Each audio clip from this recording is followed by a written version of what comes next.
for counties, Mr. Speaker. It is not intended for counties, Mr. Speaker. This is purely for national government to develop infrastructural facilities in educational institutions. Mr. Speaker, I get very surprised when we hear people thinking that it is money that the members of parliament walk around in the constituencies, dishing them to whoever they like, or they are brokers, Mr. Speaker. That is a complete misnomer, Mr. Speaker. The ones of our brokers, Mr. Speaker, we have our own salaries. We spend our salaries, Mr. Speaker, on our brokers. We don't spend them on, we don't spend CDF on people that we may like. This is a community development process, Mr. Speaker. It is driven by public participation. The members of public participate in identifying the projects. In fact, Mr. Speaker, I am one of the stakeholders whom I am asked to identify what projects do you want to be funded in my constituency, Mr. Speaker.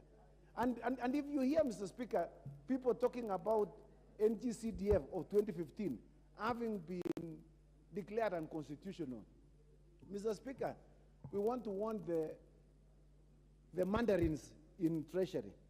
They need to get their legal interpretation of the Supreme Court. The Supreme Court just mentioned about the NGCDF 2015 obiter, Mr. Speaker. 2015 CDF Act was not part of the act that was being contested upon at the Supreme Court, Mr. Speaker.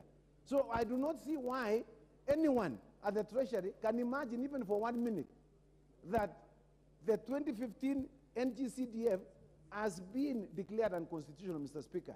And, Mr. Speaker, I would like to inform you that we as lawyers in this House, who will number about 30, Mr. Speaker, will be appearing in Parliament, in the courts, on the 1st and the 2nd, to defend the rights of Kenyans. Because, Mr. Speaker, Article 95 of the Constitution obligates every member of Parliament to resolve any matter that is of concern to the people of Kenya. Mr. Speaker, this is one matter that is of concern to the public, and it is of concern to our citizens, Mr. Speaker. And we will not allow, Mr. Speaker, we will not allow this thing to go down, Mr. Speaker. Mr. Speaker, if the judiciary are saying that we are implementing things that the executive are supposed to be implementing, in fact, we should start with the judiciary. They should abandon the construction of courts, and we send all the money to the Ministry of Public Works, so that the Ministry of Public Works can implement the construction of courts across this country.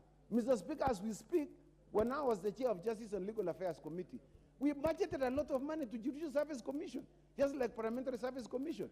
And they were building courts, Mr. Speaker, in the tune, for instance, the one in Turkana, which was being constructed by Judicial Service, Mr. Speaker. They constructed a court, a high court, for 999 million shillings, Mr. Speaker. They constructed one in Bomet for 888 million shillings, Mr. Speaker. Isn't that money that is coming from our voters, Mr. Speaker, from our taxpayers? So, Mr. Speaker, if we are talking about implementation of executive functions, it is being implemented by the judiciary itself. In fact, Mr. Speaker, in the NGCDF, we don't fall anywhere. I don't sit as a member of CDF committee. I don't sign anywhere, Mr. Speaker. The checks has never, in fact, we play our oversight role in accordance with Article 95 of the Constitution, Mr. Speaker. In fact, we wait until the money is brought to us here, the reports from the Auditor General. And then we subject the Auditor General's report, we look at it, how was the money spent at the constituency level, Mr. Speaker.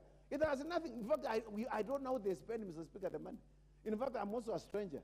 So when somebody issues a ruling that impeaches on the conduct and integrity of the members of Parliament, as if we are spenders of money, we don't spend any money, Mr. Speaker. So with those many remarks, Mr. Speaker, I second.